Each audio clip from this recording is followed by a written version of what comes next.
हम लोग सिंधु सभ्यता के विभिन्न स्थलों को देख रहे थे और हम लोगों ने पाकिस्तान के 3 महत्वपूर्ण सिंधु सभ्यता के स्थलों को देख लिया था, जिसमें से एक हड़प्पा था और उसके नीचे मोहनजोदड़ो था और उसके दक्षिण दिशा में चन्हुदड़ो था। अब हम सिंधु सभ्यता के भारतीय स्थल को देखना शुरू करेंगे। सबसे पहले हम लोथल की बात करेंगे और उसके बाद धौलावीरा की बात करेंगे। सबसे पहले मैप पर इन्हें हम चिन्हित कर लेते हैं ताकि हमें बातें समझ में अच्छा से आए। अगर हम भारत का पश्चिम वाला एरिया देखें, जहाँ पे राजस्थान गुजरात वाला एरिया है, ये वाला जो उंगलीनुमा संरचना है दो वाला, यहाँ पे आप अपने ध्यान को केंद्रित करें।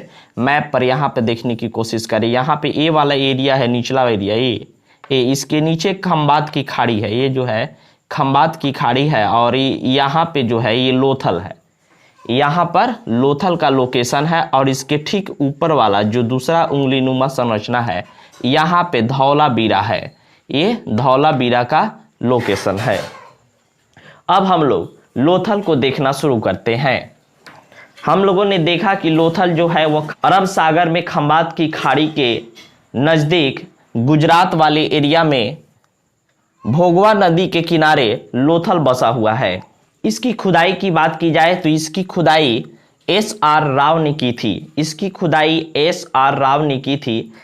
अब चूंकि हड़प्पा जो पहला स्थल था उसके बारे में अधिक जानकारी रखनी है, उसका डेट याद रखना है, वो उसकी सारी डिटेल्स जानकारी याद रखनी है। लेकिन जैसे जैसे हम लोग नीचे की तरफ जाते जाएंगे उनका डेट और उनकी खुदाई कौन करते हैं उतना कोई महत्व नहीं रखता है। इसकी महत्वपूर्ण बातों को ही हम लोग समझेंगे। अगर बात की जाए कि लोथल का अर्थ क्या होता है, तो लोथल का शाब्दिक अर्थ जो होता है वह मृतकों का टीला होता है। अब मृतकों का टीला एक और मोहनजोदड़ो को भी कहा जाता है। मोहनजोदड़ो और लोथल दोनों का एक कोइंसिडेंट है कि दोनों का अर्थ जो होता है मृतकों का टीला होता है। मृतकों का टीला होता है, हो सकता है कि इसकी खुदाई जो हुआ है बहुत बड़ा टीला हो और वहाँ पे कुछ साक्ष्य दबे हो, इसीलिए इसे मृतकों का टीला कह दिया जाता है। इसके अलावा इसका कोई विशिष्ट अर्थ नहीं होता है। यह इसलिए फेमस है कि यह सिंधु सभ्यता का एक बंदरगाह माना जाता है। यह सिंधु सभ्यता का बंदरगाह है। बंदरगाह उसे कहते हैं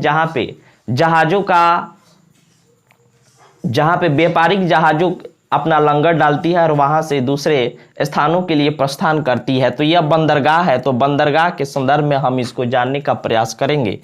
जहाज का अगर यहाँ पे प्राप्त वस्तुओं की बात की जाए कि यहाँ पे किन चीज़ों की प्राप्ति हुई है, तो हम लोग देखेंगे कि चूंकि यह बंदरगाह था तो यहाँ पे जहाज का एक मॉडल प्राप्त हुआ है।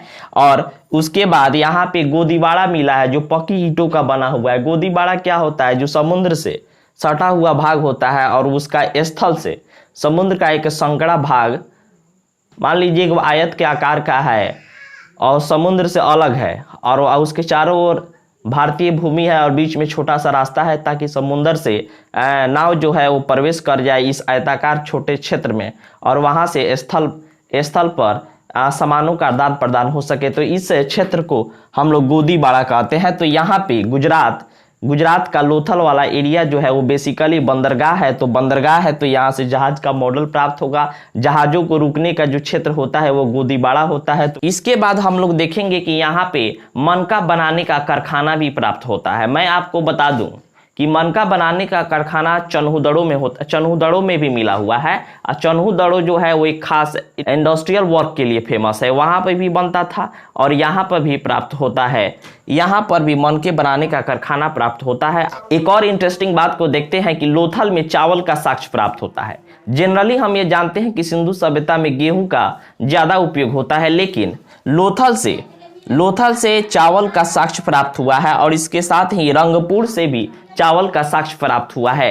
रंगपुर जो है वह लोथल से थोड़ा सा हट के है नीचे, तो रंगपुर, लोथल और ये जो है धौलावीरा, ये तीनों गुजरात के ही एरिया है, गुजरात में ही ये तीनों पड़ते हैं। तो हमने देखा चावल का साक्ष्य जो है लोथल से भी मिला है और रंगपुर से भी मिला है। इस बात को याद रखेंगे, यह प्रश्न पूछा जाता है।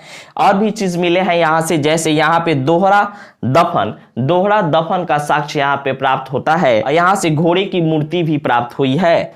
पोर्ट सिटी, चूंकि यह बंदरगाह था तो पोर्ट में जहाज ही होता है, तो पोर्ट यह पोर्ट शहर, पोर्ट सिटी भी यहाँ से प्राप्त हुआ है। इस प्रकार हम लोगों ने लोथल की जानकारी हासिल कर ली और यहाँ से मिले विभिन्न वस्तुओं को जान लिया। अब हम लोग धौलावीरा की बात करेंगे। धौलावीरा का लोकेशन एक बार फिर देख लीजिए। ये नीचे वाला जो था लोथल था, इसके ऊपर वाला एरिया जो है ये दोनों इंगुलीनुमा संरचना जो गुजरात में पड़ता है, ये धौलावीरा जो है यह भी गुजरात का एरिया है। और अब हम लोग धौलावीरा को देखेंगे। धौलावीरा जो है वह गुजरात के कच्छ जिला में पड़ता है, यह कच्छ के रण में पड़ता है और यह भी सिंधु नदी के किनारे है। यह भी सिंधु नदी के किनारे ही बसा हुआ है, याद रखेंगे। सिंधु नदी के किनारे हमने मोहनजोदड़ो को भी देखा, चन्हुदड़ो को भी देखा और ये जो है धौलावीरा भी सिंधु नदी के किनारे बसा हुआ है। सिंधु नदी जो है वो सीधा थोड़े है, वो टेढ़ा टेढ़ी है, तो सिंधु नदी का कुछ स्थल इसमें भी आ जाता है। तो यह सिंधु नदी के किनारे बसा हुआ है। धौलावीरा जो है वो सिंधु नदी के किनारे बसा हुआ है। इसकी खोज जो है आर.एस. बिष्ट ने की है, आर.एस. बिष्ट ने की है।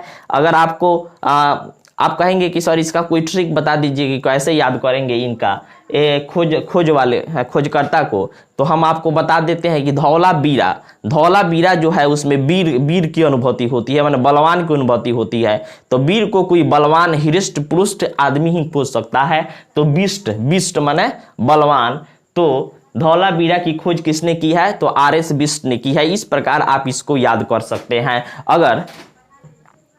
अगर आपको याद करने के लिए इसमें प्रॉब्लम होता है कि लोथल जो है वह किस नदी के किनारे बसा हुआ है, अगर आप भूल जाते हैं तो इस एक बात को याद रखिएगा। हमारे देहात क्षेत्रों में, गांव क्षेत्रों में जो आदमी दिव्यांग होता है, अपंग होता है, उसे लोग कहते हैं कि पूर्व जन्म के बुरे कर्मों के कारण यह जो है भोग रहा है, इसीलिए यह लोथ है। तो इस प्रकार लोथल जो है वह भोगवा नदी के किनारे है। इस प्रकार थोड़ा थोड़ा सा आप ट्रिक को पकड़ के याद भी कर सकते हैं। अगर ऐसे याद हो जाता तो है और अच्छा है। धौलावीरा जो है बलवान है और चूंकि यह बलवान है तो सिंधु नदी जो है वे मुख्य नदी है, तो मुख्य नदी के किनारे ही बसा होगा।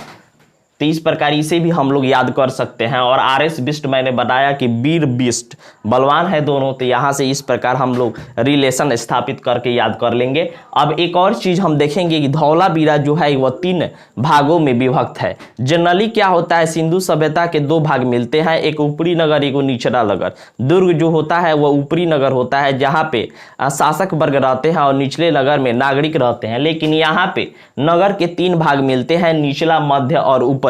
और यहाँ पे ऐसा माना जाता है कि शासक वर्ग और मध्यम वर्ग के अलावा यहाँ पे प्रशासन करने वाले लोग भी यहाँ पे रहते थे, जो मध्य नगर के में रहते होंगे। इस प्रकार नगर के 3 भाग के लिए अगर कुछ पूछा जाए कहाँ पे मिला है, तो धौलावीरा में मिला। इस बात को याद रखिए। या धौलावीरा जो बलवान आदमी है, तो आप देखते होंगे बलवान आदमी के लिए सलमान खान 6 पैक 3 पैक ही सब बनाता है। तो 2 पैक तो समझ लीजिए 2 नगर की बात करता है, तो 2 पैक से कुछ ज्यादा होगा। तो धौलावीरा वीरे आदमी न 2 पैक से ज्यादा बनाएगा, 3 पैक बनाएगा, चाहे 6 पैक बनाएगा। तो इस प्रकार हम इसको याद रखेंगे कि धौलावीरा जो है बलवान है और यह 2 पैक से ज्यादा बनाता है। उसके शरीर का 3 भाग बना लीजिए, 3 पैक बनाता है। यहाँ पे एक और इंटरेस्टिंग चीज है, यहाँ पे पत्थर का उपयोग होता था निर्माण कार्यों में। इसके पहले हम लोग देख चुके हैं, सिंधु सभ्यता में अधिकतर स्थलों की खुदाई से मिली हुई ईंटों का साक्ष्य प्राप्त होता है, जबकि यहाँ पे निर्माण कार्य का उपयोग पत्थर से भी होता है। इसलिए धौलावीरा जो है पत्थर का उपयोग के लिए भी प्रसिद्ध है। क्योंकि हम लोग देख रहे हैं धौलावीरा वीर है तो यहाँ पे मिट्टी ईटा से तो बलवान पत्थर ही होता है, तो यहाँ पे पत्थर का भी इस्तेमाल होगा। इस प्रकार धीरे धीरे आप लोग को रिलेशन स्थापित करके इसको याद भी कर सकते हैं। एक बहुत बड़ा इमारत भी यहाँ पे प्राप्त हुआ है जो 283 गुना 47 माप का है, और यह एक स्टेडियम की तरह दिखता है जिसमें बैठने की जगह होगी और चारों तरफ से सीढ़ी लगी हुई है। तो इस प्रकार हम इसे स्टेडियम मानकर चलते हैं। तो इसका साक्ष्य जो है वो धौलावीरा से ही, गुजरात वाले एरिया से ही प्राप्त होता है। और यहाँ पे एक और भी महत्वपूर्ण चीज प्राप्त हुआ है जो एक अभिलेख है, अभिलेख पट है जिसमें 10 बड़े अक्षर जो है वो अंकित है। इस प्रकार हम लोगों ने धौलावीरा के बारे में विशिष्ट जानकारी को हासिल कर लिया। अब हम लोग आगे कालीबंगन को देखेंगे।